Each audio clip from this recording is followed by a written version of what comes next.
All right, so we're talking signaling molecules. I like to think of them as doorbell ringers. I'll explain that here in a minute. These are chemicals that initiate activities in cells and in the body the way pressing on a doorbell initiates a ring. For the most part, when we listen to health shows, nutrition shows, health shows, you're going to hear about nutrients, foods, vitamins, minerals and such, perhaps herbs, perhaps products too. And you're also going to probably hear about illnesses and diseases. But what we'll rarely hear Dr. Oz and medical professionals and even many nutritionists and herbalists and dietitians or other healthcare professionals talk about, which you rarely hear these guys talk about, is how the cell functions, which is very unfortunate because this is the nexus, the juncture, the point of health and disease. Remember, all disease is cell disease. And it's very unfortunate that you don't hear alternative health practitioners, naturopaths, doctors, herbalists, dietitians really talking about the cell. I listen to a lot of healthcare shows. I listen to a lot of nutrition shows, and we very rarely hear healthcare professionals talking about the cell. And partially, this is because a lot of these folks don't really know a lot about cells. After all, they're clinicians, most of these folks, doctors, naturopaths, dietitians. They're not scientists. They're not researchers. They're not academicians. They're not on the internet. They're not in a laboratory. They're really folks who are dealing with symptoms and folks who are dealing with patients and diseases, which is fine, but they're not really cell people. So you're not going to hear them talking a lot about cells. Some of it's because it's hard to sell you products, unfortunately, and make money by simply talking about cells and cell behavior. But if we're really interested in healing the body, if we've got some kind of chronic degenerative disease, or if we've got diabetes or digestive health issues, we got to understand the cell. If we're really interested in turning our health challenges around, if we're interested in staying healthy, it's absolutely vital that we address cell activities because all disease is cell disease, which of course means also that all health is cell health, which means if we're going to talk about health, we got to talk about cells. The mighty 90 essential nutrients are important because of cells. The mighty 90 essential nutrients are essential because they're essential for cells. The mighty 90 essential nutrients do not work independently of cells. The mighty 90 essential nutrients work because of their impact on cells, because of their impact on the activities of cells. But there are other elements that impact cell activities just as importantly, just as significantly, but in a non-nutrient fashion. They're just as important for cells, but they're not the mighty 90 essential nutrients. These are elements that initiate activities in cells. They turn cell behaviors on, they turn cell behaviors off, not by acting to support activities like nutrients do, but rather by turning on switches. I call it ringing a doorbell. The outside of cells, we got these open spaces. If you're electrically minded, you can call them open circuits. For those of us who are intimidated by biology or perhaps by electricity or electronics, this is not complicated. When I talk about open circuits or open spaces, it's not really that complicated. Just simply picture drawing a line on a piece of paper. Now picture that line has a little piece missing from the middle. We'll call that a blank space. The straight line can then be said to be broken or incomplete. If you fill that blank space in by drawing a little dash, that line can said to be completed. The opening is now said to be closed. In the same way, the same fashion, we got these openings in cells that are similar to like a blank, a line or a blank space between two lines. And there are biochemicals that can function as little dashes to close these openings or complete these circuits, in essence, filling the space between two lines, filling that space in. If you draw a line on a piece of paper, you yank out a little chunk from the middle, you could think of these biochemicals that fill the space in as closing the line, completing the circuit, whatever you want to call it, and cell activity is then initiated. This is exactly how a doorbell works. A doorbell is like an electrical current, like our line that's drawn on a piece of paper that's interrupted by an empty space, like a blank. When we press the doorbell, that empty space is filled in, and our electrical current can flow, and a doorbell rings. Action is initiated. All right, hang tight. We'll finish up when we come back from our break. Take your phone calls as well. 855-660-4261 is our number. We'll be back after this. Okay, so On the outside of a cell, you got little spaces. Those little spaces get filled, and those spaces get filled. In effect, a doorbell gets rung, and an action is initiated in a cell. This makes these little spaces important. This makes the stuff that fills in the spaces important. This makes the cell important and cell activities important. And all of these things are important in a way that is distinct from the mighty 90 essential nutrients. The mighty 90 essential nutrients are obviously important because none of this stuff's going to happen without them. But independently of the mighty 90 essential nutrients, these doorbells and doorbell ringers, and the outside part of a cell, the membrane, is also going to play a very important role in how healthy we're going to be, how healthy a cell can be. The empty space on the outside of a cell is called a receptor because it receives something. A chemical that completes the empty space, that functions as a dash or filling in the blank, is technically called a ligand, L-I-G-A-N-D, lig, as in ligament or religion. Relig means to reconnect. Lig means to connect. A ligament is something that connects. Religion means to reconnect. A ligand is something that connects to those empty spaces. Hormones are your major type of ligand, and a hormone will sit into that little receptor area, and an action will be completed. A hormone is like a doorbell ringer. Most of the ligands that we talk about are peptide hormones or steroid hormones, but there's a couple nutrients that actually act to complete these receptor circuits that can actually sit into a receptor and ring a doorbell and initiate cell activities. Vitamins A and D, specifically, act like ligands. These are two very important nutrients, obviously, but in addition to being nutrients, vitamins A and D actually can ring a doorbell. That's above and beyond their very important roles as nutrients. They can actually help turn on cell activities. They can ring the doorbell on the cell, and this is why you've probably heard it said that vitamins A and D are hormones. In addition to being nutrients, they're doorbell ringers, they're ligands. They complete that circuit, or they act like dashes to fill in the blanks. Then you have ligands that act real quick acting. Vitamins A and D and steroid hormone ligands. These are more long-acting ligands. But then you got these ligands that are super quick. They're called autocrine or paracrine as opposed to endocrine. Hormones are endocrine substances. Vitamins A and D, when they act like a hormone, are endocrine. They travel through the blood. But autocrine and paracrine hormones, ligands, doorbell ringers, blanks, fill in the blanks, whatever you want to call them, whatever metaphor you want to use, these things act super quickly. And one of the most important of these classes are the hormones that we've been talking about for a couple weeks now, called prostaglandins. Prostaglandins are not nutrients, but they depend on nutrients for their effects and for their production. Prostaglandin deficiencies are real, they're significant, and they play an important role in disease, especially autoimmune disease, especially diseases of inflammation. This, of course, covers most, if not all, chronic degenerative diseases. It means if you're dealing with any chronic long-term disease, diabetes or autoimmune diseases of any kind, God forbid cancer, arthritis, inflammation, there's more than likely going to be a prostaglandin component, either in terms of the amount of prostaglandins that you're making, not enough prostaglandins, or the balance of prostaglandins. And you really want to make sure that you're using nutritional supplements that support prostaglandin production or prostaglandin balance. That means if you have any chronic disease, any chronic degenerative disease, you can pretty much rest assured that there is a prostaglandin component, which means you want to be supplementing to help your prostaglandins. We talked about the ultimate EFAs as the main nutritional player in helping maintain prostaglandin health. If you're dealing with any, and I mean any, chronic degenerative illness, chronic illness of any kind, from acne to atherosclerosis to diabetes to Crohn's disease to autoimmune disease, whatever, you absolutely must get on a daily dose of Ultimate EFAs or your Ultimate Essential Fatty Acid Plus. There's no better way to do it. No better way to get your essential fatty acids than to get on a daily dose of the Ultimate EFA Plus, which is packed with prostaglandin supporting fats, especially GLA, which we've talked about in the past. Then there's the zinc connection. We've been talking about zinc for the last couple of days. Just like prostaglandin deficiencies are real, and just like they play a significant role in chronic illness, the same can be said about element number 30, zinc. Zinc deficiencies are also real.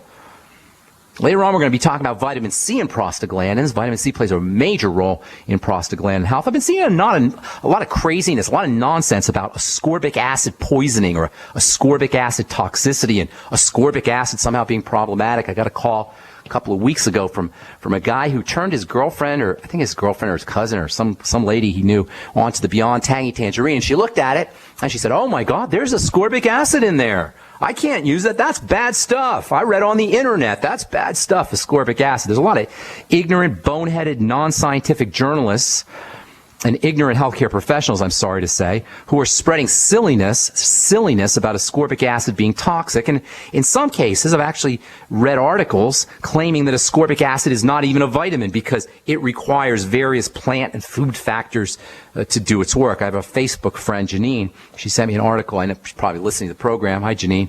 Thank you for the article. I like reading articles even if they're crazy and nonsensical just to see what people are saying. Anyway, Janine sent me this article that made the claim that because ascorbic acid requires plant factors, or has not that it requires plant factors, but there's synergistic plant factors, meaning some factors in plants that are found with the ascorbic acid molecule help to support ascorbic acid. This guy who wrote this article, and I don't even want to mention him because I actually kind of like him, even though this article is ridiculous. He says that because food has these vitamin C boosting elements, these ascorbic acid synergistic elements, that somehow by itself ascorbic acid is not really a vitamin. Somebody want to tell the author of this article that ascorbic acid is made in animal bodies. Well, hang tight. I'll finish this up when we come back from our break. And take your phone calls as well. 855-660-4261. Okay, we are back on the bright side. We'll get your phone calls here in a second. Got a couple lines open at 855-660-4261. Before we went to break, I was telling you about this article that I read. My friend Janine sent this to me, claiming that vitamin C, or ascorbic acid is actually what they said. Ascorbic acid is not a vitamin. Why? Because ascorbic acid is divorced or separated from other factors which act synergistically to support the activities of ascorbic acid. Well, that doesn't mean that you can't get a lot of benefits, a lot of benefits from ascorbic acid. In fact, you do. That's all you got to do is get on scholar.google or PubMed and just look up ascorbic acid in cancer, or ascorbic acid in autoimmunity, ascorbic acid in all kinds of things. Ascorbic acid does great work, unbelievable work. And it is, in essence, by definition, a vitamin in the sense that you can eliminate deficiency diseases by using ascorbic acid. True, food-based vitamins are always going to be best because you do get cofactors. That's true. But that doesn't mean that ascorbic acid isn't a wonderful nutritional supplement. And somebody ought to tell the author of this article that ascorbic acid is made in the bodies of most animals.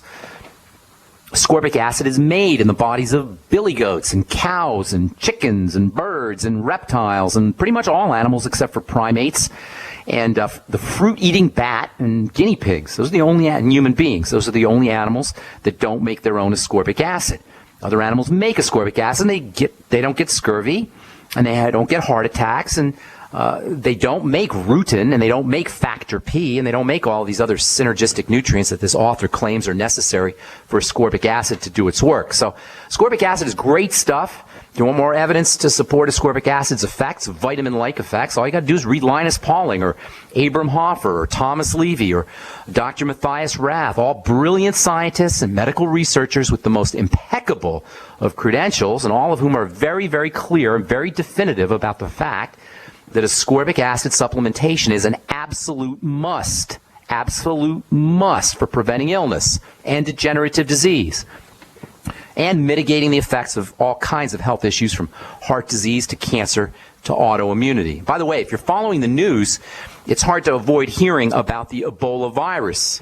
Well, guess what? Vitamin C, or ascorbic acid, is one of the best ways to protect you from Ebola. You know, we'll finish this up tomorrow, and then we'll talk some more about zinc and the importance of zinc just the importance of zinc, period, for skin, for diabetes, for liver health, and also for helping build prostaglandins. We'll do that tomorrow. And then I'll get into a little bit about this whole Ebola craziness that's out there. Don't fall for it, folks. You want us scared. Fear is never appropriate. If you're feeling scared about anything after you read it on Drudge Report or CNN or wherever, turn it off. Don't read it. Turn off the TV, turn off the radio. If somebody's making you feel scared about something, that's not in your interest. It's good to know about stuff, but not to go into fear. Anyway, 855-660-4261 is our number. You're listening to The Bright Side on the Genesis Communication Network. What's up, Krystal in Quebec? What's going on? Hi, Ben. How are you? I'm doing good. How are you this morning, Krystal? Good. Yeah. So I'm calling because I have a redness around my nose, and it has little bumps on it too. It's been here for about a month. And you haven't been rubbing or blowing your nose or anything like that? Rubbing with a tissue? You don't have... Yeah, but I just got sick a week ago, but it started before that. Okay, well, mucus has some acidic quality, so that could irritate if you have a runny nose. That can cause it. If you're sure it's not caused by anything topical, in other words, mucus or rubbing or tissues or something on the tissues, then you always want to regard skin issues as a sign of an activated defensive response. And I'm sure you know, if you've listened to this program, that your body has a defense system, has a defense department, has an army and a navy and an air force, and it's kind of located throughout the body. This defense department is spread out, dispersed throughout the body, but it's especially concentrated in two main areas, and that's the skin and the digestive system. In fact, as far as immunity goes, the skin and the digestive system are like two peas in a pod. Stuff that happens, immune reactions that happen via the digestive tract will show up on the skin typically. So the first thing to consider when you have some kind of a skin rash, skin bumpiness, redness of any kind of blood, if it appears like blood vessels are expanded, like when you have rosacea, if you have itching, all of these need to be regarded as a sign of a defensive response. The body's defending itself against something. Now, if you have a defensive response, there's only one question you need to ask. What would that question be if you have a defensive response? If you want to get rid of the defensive response or correct the defensive response, what would be the one question to ask? Well, logically, what is the defensive response? What is the response to? What's the offending agent? If there's a defensive response, there's got to be an offending agent, right? Make sense, Krystal? Yes, absolutely. Okay, good. So and I'm assuming now that there's nothing mechanical going on, nothing surface going on, rubbing or mucus, that kind of thing. So if there's a defensive response, we got to ask what's the offending agent. Well, offending agents get into the body one of three ways. You either breathe them in, and if you breathe them in, you're going to have some kind of respiratory problem, and that's rare. Happens occasionally, but it doesn't happen that often. A mold can do it. If you're working in some toxic environment, perhaps, and there's toxic air everywhere. There's something called sick building syndrome, which Dr. Sherry Rogers talks a lot about. Love Sherry Rogers' work, by the way. She has a cool book called Tired or Toxic that came out about 25 years ago, and I consider it to be a go-to reference source for toxicity and immune reactions that occur inside the body via sick building syndrome. That is, emanations that come from carpet or drywall or asbestos or insulation of some kind. So you can breathe things in. That is conceivable. If you're an IV drug user, you can inject them, or if you have a vaccine, get vaccinated or have something injected into your blood, you can have some kind of reaction that way too. However, by far and away, the most likely way that anything gets into the body that can initiate a skin response is going to be foods and digestive intolerances, food problems. Eating the wrong food, basically.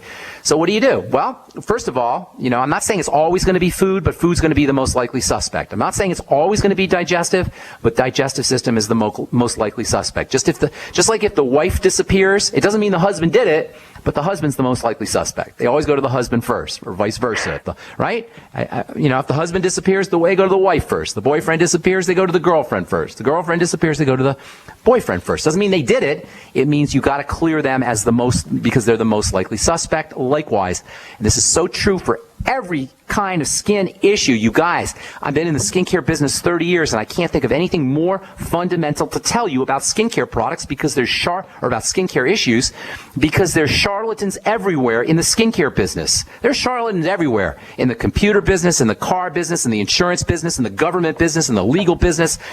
Everywhere we got deceitful snakes, but nowhere are they more prevalent than in the skincare business. And it is so offensive to me as a skincare professional who's dedicated my life to helping people to have to wade through all of these charlatans who know nothing about skin, selling products, lying to you, telling you about causes and reasons and the background behind skincare problems when they know nothing about what's occurring.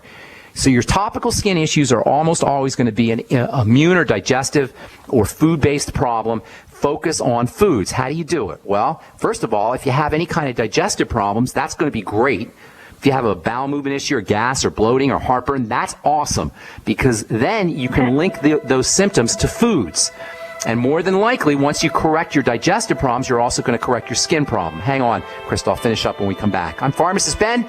You're listening to The Bright Side. 855-660-4261 is our number. Got a couple lines open for you. Love to hear from you. If you have a success story, you want to contribute to the conversation, or if you have questions about health or nutrition or prescription drugs, 855-660-4261. We're coming back with Krystal, talking some skincare. You're listening to The Bright Side on the Genesis Communication Network. Okay, you're listening to The Bright Side on the Genesis Communication Network. Hey, Krystal, before I forget, why don't you send me an email, ben@ksco.com. Put your address in there, and I'll send you out some of my omega-6 healing cream on me for your schnoz there. Yeah, at KFCO. No, Ben at K for King, S for Sam, C for Cat, O for Oscar. Give me about a week or so to get it out to you, though. Okay. You can use it. I sent an image of it about a week ago to your website, but I guess you didn't. No, I haven't seen it. I get so many of these emails. I got to figure out a way to get to my emails a little bit better. But anyway, you've had it for a week, and that's telling me that it's probably more than. No. I had it for a month. I'm sorry, you had it 6 weeks ago. Right, I meant to say you had it for a month. That tells me it's probably not mechanical, that it's more than likely something to do with food. So look for food reactions. If you know you have them, you're ahead of the game. If you don't know you have them, look for them. That's always the first thing to do. Whenever I see bumps or rashes or redness, I'm always looking for some kind of immune response that begins in the digestive system. You can use nutrients to support digestive health. Probiotics are very effective. The Biolumin Nightly Essence, of course, is my favorite probiotic supplement. Try the Fucoidan Z or the Z Radical. I like the Fucoidan Z a little better. 3 capsules in the morning. You can also take 3 capsules at night if you want to get a little bit extra. And, of course, the Mighty 90 Essential Nutrients will help also. So between the Mighty 90 Essential Nutrients, looking for digestive issues, Biolumin Nightly Essence, Fucoidan Z, and then this omega-6 healing cream that I'm going to send you out, you should be good to go. What else were you going to say, ma'am? I'm sorry, Krystal. Oh, the Z Radical, is that zinc? No. Zinc is important, though. You might want to grab 50 milligrams a day of zinc picolinate. Sounds like you've been listening, which is good. So zinc would help you. You can also use topical zinc. Zinc oxide sometimes helps with topical rashes. You can get that at a health food store. 50 milligrams of zinc picolinate can help. But the Fucoidan Z and the Z Radical, don't be thrown off by the Z part. The fucoidan is the good part, and that's a special kind of algae or sugar that's derived from an algae that has wonderful soothing properties. You can actually put it right on your rash, and it can help soothe the rash a little bit. And you can also use aloe right on the rash. Sometimes that helps, although you have to be careful a little bit with aloe because sometimes people can have reactions to aloe. So you want to be careful there. I have a question. Sure. Is it better to keep it moist or to dry it out? Dry. Definitely don't want to moist. Okay. Don't keep moist. But if it's use the omega-6 healing cream, that will keep it just moist enough, and you'll get all the vitamin C and the other healing ingredients that I put in there, in addition to the omega-6 fats. And that's probably your best bet, and I'll try to get that out to you sooner rather than later. And I'm sorry I didn't get back to you via email also, Krystal. Does that help you? Are you good? I hope it works. Okay, good. Stay in touch, man. And don't forget to send me an email with your address so I can send out this cream to you, okay? Okay, and can I send the image with it as well? Yeah, that'd be great. Yeah, why don't you put your phone number in there, and I'll call you, and we can chat on the phone. Thanks, Ben. I love your voice. It's so happy and everything. Oh, I appreciate that. Thank you. Have a great day. We'll talk to you soon. Okay, bye, Krystal. Oh, that was sweet. All right, if you sent me a note requesting some omega-6 healing cream, I didn't get it out to you. My apologies. I'm putting out a whole bunch of stuff. I'm a one-man band here, you guys. I'm juggling as fast as I can. So if I haven't sent it out to you yet, hang tight. I'll get it out to you hopefully sometime this week. And if you have not sent me a letter and you want to get a sample of the cream, send a note to Ben at ksco.com. Tell me you want a sample of the omega-6 healing cream. And don't forget your address. Some of you guys are sending me requests with no address. So don't forget your address. And hopefully it's much easier for me if you can put it in a way that I can cut and paste it right to my address label software. Let's see. And then if you've gotten the product, and I would love to hear how it's working for you. If it's working really well for you, I'd love to get a testimonial from you. I'm collecting testimonials in a file, so when my website goes up here in a couple of weeks, we'll have a bunch of testimonials and pictures, and you'll be able to see how the stuff really works. Okay, Truth Raider, Carl, what is up? Welcome to the bright side, my friend. How you doing, buddy? Good morning. Top of the week to you there, Pharmacist Ben, or just Ben. Yeah, I guess you only like to be called Ben. That's all. Just call me Ben. That's right. Okay, this is a segment I like to call Truth Raider Tips. Okay. Really quick. But first, let me thank you for mentioning me to a couple. I guess you saw at the Las Vegas convention. I guess they live here locally in Portland, Oregon. Yes. Did they hook up with you? Line. Yeah, they called me last night and wanted to invite me to their twice a week get together on longevity products. Oh, that's awesome. So they're already doing it in Portland. Yes. There's a couple that give them a plug. I don't remember their name. Do you remember their names? I forgot their. I'm sorry, I forgot their names, but I'll do that in the future. Okay, cool. I forgot what their couple's names were, but I know exactly where they live, and they're very nice. And I'm going to meet with them tonight. Anyway, truth reader tips for the week. Yes. Hey, Ben, do you realize that you're only on maybe about 34 minutes out of the whole hour? You mean with the commercials and everything? Yes, you're on 34 minutes. So, just a suggestion, budgeting a little bit of your time. Okay. When you get to the callers, give them about 30 seconds to a minute because you 30 want to seconds. Yeah. That's not even enough time to tell me their name. Barely. Well, you can figure out how. I'll get more calls. You mean I could take more calls that way? That's right. That way you can get to everybody because I know you want to talk to everybody. You don't want to leave anybody hanging. I hate leaving people on hold, and I always end up doing that. So I apologize. So you think I should spend less time with individual callers? Is that what you're saying? Well, just give them a chance to just explain something really brief. That way you can get to them and give them the most information on how to take care of their conditions as quickly as possible and as complete as possible. Okay, so you're saying just have them I always say bullet points. When I'm doing phone calls, I always ask for bullet points. So, yeah, I think that's a good idea. I always hate cutting people. As much as I hate leaving people on hold, I also hate people cutting them. I hate cutting people off when they're telling me something, even though I end up doing that all the time. I don't like doing it. So I haven't figured out a way to do it. I've had opportunities. Ted Anderson's asked me if I want to do a 2-hour show, a 2-hour program.